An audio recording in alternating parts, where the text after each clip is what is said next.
Hello, everyone, and welcome back to my chair. Welcome back to our Bible study. Today we are in Exodus chapter 2. We're going to talk about it in 5 minutes. If you want the outline that you're going to see up on the screen, you can download it on our website for free. Link down in the description as always.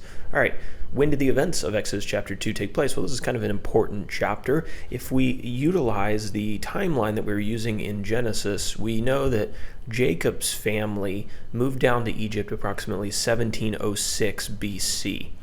Now, the Israelite nation, the descendants of Jacob, they were enslaved by the Egyptians sometime after Joseph's death, and that was approximately 1635 BC.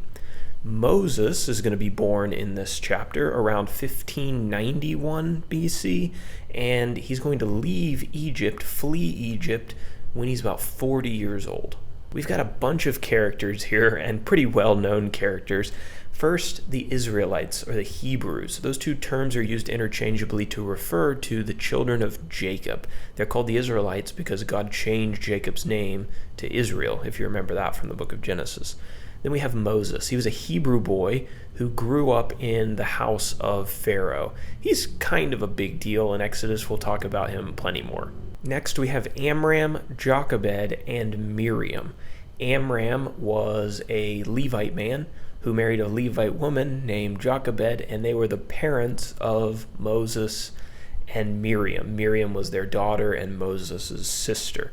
We're also going to talk about Pharaoh. He was the wicked ruler of Egypt who tried to kill all of the male children that were born to the Israelites because he wanted to suppress the nation's growth. Then we're going to talk about Reuel, or Jethro. He lived pretty far away from Egypt. He was the priest of Midian, and he became Moses' father-in-law when Moses married Zipporah, his daughter. In terms of where these events took place, they happened in Egypt. That's where we'll start off in the chapter, but then we'll move to Midian, and Moses is going to spend 40 years in Egypt, and then he's going to spend 40 years in Midian. In terms of our outline, our first section, verses 1 through 10, we're going to talk about Moses being adopted by Pharaoh's daughter. So a man named Jochebed and a man named Amram and a man named Amram and a woman named Jochebed had a son. That was Moses. Jochebed decided that she was going to hide Moses because of Pharaoh's decree that all the male children of the Hebrews were supposed to be killed. So she hid her son for 3 months, and she was successful. But there came a point when she couldn't hide him any longer. So she made a basket of bulrushes, and she put Moses into the basket and then put the basket in the reeds by the riverbank. And then she set her daughter Miriam to watch over the basket to see what happened to it. Well, lo and behold, Pharaoh's daughter came to bathe in the river, and she providentially found the basket and the baby crying in the basket, and she had pity on him. Miriam went up to the princess of Egypt, and she asked her if she would like for her to go find a Hebrew woman to nurse the child for her. Apparently that was common practice. And Pharaoh's daughter said, yes, I would like for you to do that. And so Miriam went, and who do you think she got?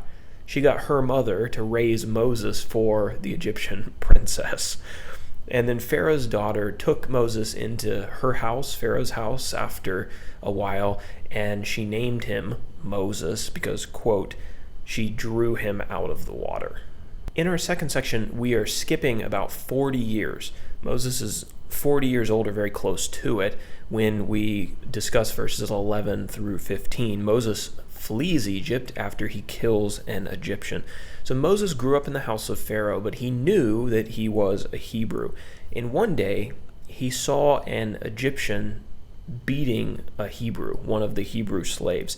So he killed the Egyptian man, and he buried his body in the sand. He thought that he had done this secretly and that nobody knew about it, but it was discovered. And when Pharaoh discovered it, he wanted to kill Moses. And so Moses had to run away from Egypt, and he went to the land of Midian. If you've ever seen the movie The Ten Commandments with Charlton Heston, this is where the best part comes in, that big long monologue as Moses goes across the desert and goes to Midian, but that's beside the point.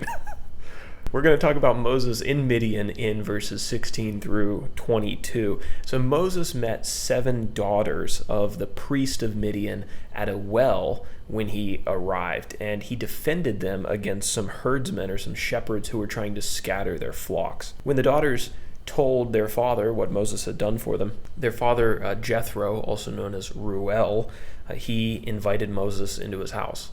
And Moses remained in his house for a long time, decades, in fact, because he actually ended up marrying Jethro's daughter, Zipporah.